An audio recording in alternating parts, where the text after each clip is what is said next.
మన సాంప్రదాయంలో ప్రతి పనికి ఓ అర్థం ఉంది. అంత్యక్రియలప్పుడు కుండను కొడతాము కదా!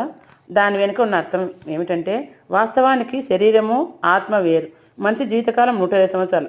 కానీ ఈ కలియుగంలో మనం తినే తిండి వల్ల, ఈ రోగాల వల్ల 60 సంవత్సరాలు చనిపోతున్నారు. ఆత్మ చెప్పినట్టు శరీరం వినాలంటే, శరీరం ఆరోగ్యంగా ఉండాలి. శరీరం ప్రాణం ఉన్నంత వరకు ఆత్మ ఉంటుంది. శరీరం చనిపోతే ఆత్మ ఉండదు.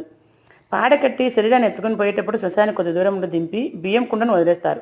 ఎందుకంటే ఒక గింజను లెక్కించగలిగితే అది సూర్యుని లోపలే ఆత్మ శరీరంతో ఉంటుంది, లేకపోతే ఉండదు. కుండను కుండ నీ శరీరం లాంటిది. కుండలో ఉన్న నీరు నీ ఆత్మ లాంటిది. కుండకు రంధ్రం వేసి చుట్టూ తిరిగి బద్దలు కొడతాము.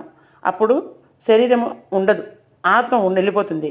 అంటే శరీరం ఉండదు, ఆత్మ వెళ్ళిపో అని ఆత్మకు సంకేతం. ఇది కుండలో కుండను కొట్టేదానికి వెనుక ఉన్న అర్థం.